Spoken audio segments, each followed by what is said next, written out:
Hey, this is Erica from Ever Educating, and this channel is teaching tips, tools, ideas, and resources for new college instructors, as well as advice more generally for those in academia or in alt-ac careers. This month, the focus has been on prepping for a new year, getting your core values figured out and creating goals based off them, thinking about what's really key for living a long and healthy life. And today, I want to talk about how do you track your changes? How do you journal about these effects you're hoping to have in your life by creating new habits or continuing habits that are already successful. So I have all the videos related to this topic down below that we've covered so far. So about the core values to create goals, as well as the 4 things that should lead to a longer life, according to that Blue Zones documentary. Today is a quicker video, and I wanted to get you thinking about what's the ideal situation for how you will reflect and track your progress. Because there's different options, and so I thought it'd be helpful to share a few ideas here of things to consider.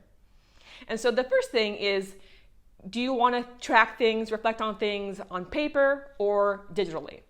And so if it's on paper, we have some options here.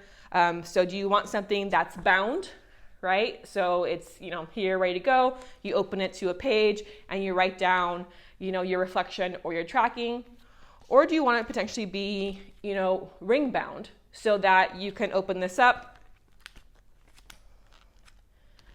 right? And you can take out this page and move it to another part of the journal if you realize, let's move that up. I want to start doing that this month. Or let's move that back. It connects more to this idea. So in this case, it's easy movement versus this is more of a just like stream of conscious, like maybe you could have different sections pre-planned, but if things change, you're not going to be able to move anything. So it's more if you're like, I'm very strategic, or I'm just going to go from the first page and move back. Whatever happens, happens. So that's a couple options for paper.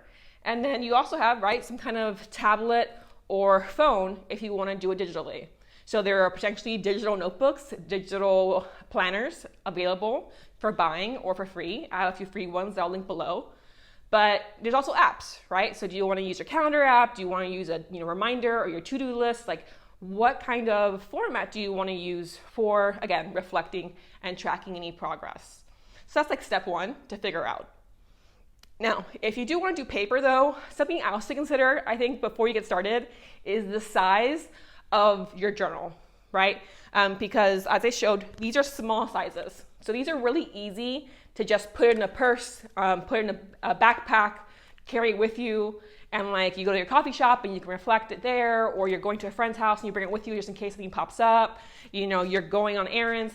It's just really easy to travel with if you do smaller. But obviously there's less space there. If you're doing a lot of reflecting, right, you might go through multiple of these in a given year because of how small it is. So pros and cons there. Versus maybe a medium-sized. So here's a medium-sized, again, bound journal versus a medium-sized ring journal. And so these are all happy planners, by the way, but you can just buy the rings by themselves and different paper that you want. But here's, again, a bigger size, so still pretty easy for a bigger tote or a book bag to travel with, but you have a lot more space to write with. So it's a bit heavier, right, a bit bulkier, but not too difficult to travel with if you're someone who does a lot of writing or potentially does a lot of moving around the place versus sitting at home where you can have it stationary on your desk and you can go there every single time. If that's the life you're living, size doesn't really matter. So potentially you want to go really large, right? So this is the largest size of Happy Planner. There's a lot of space to write and track in. Or you can buy a really big notebook as well to, again, do your work for this kind of process. So in this case, right, so this is heavy, much bulkier, so you'd need a big tote for this, or you need a backpack that you don't have much already in, your laptop, chargers, pencil case, snack, all the stuff you have in there. This is gonna be a lot versus just having, a smaller one instead, right? So I think it really depends on the kind of life you live. We'll decide the size that you want to use for your planner. And then again, are you someone who likes just having start to finish, something bound, or do you like the possibility of moving things around?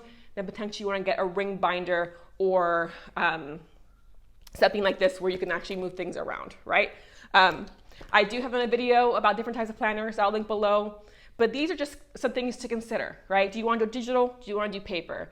If paper, small, medium, or large. And then you also want to think of, if you're doing paper, the actual design of the pages. Is it just notebook paper? Is it daily to-do list tracking? Is it a monthly view, a weekly view? So give yourself some thought to how you think you'll plan, reflect, and track best. And then based off that, pick, right, what you want to use for the upcoming year. So just kind of a little final step. We're nearing the new year quite soon. My next video will be about Q4, wrapping up my year, how did my goals go, and all of that. But again, I recommend watching the earlier videos this month to get inspired for what this new year can bring to you. So if you like this video, click like and let me know. Comment if you have your own preference. You know, personally, I'll likely do the ring bound medium size, but who knows? I'll experiment and figure it out from there. But again, if you do have an interest in digital notebooks and you want something really simple, I have some free options that I'll link below for you. So I'll see you next time with a new video.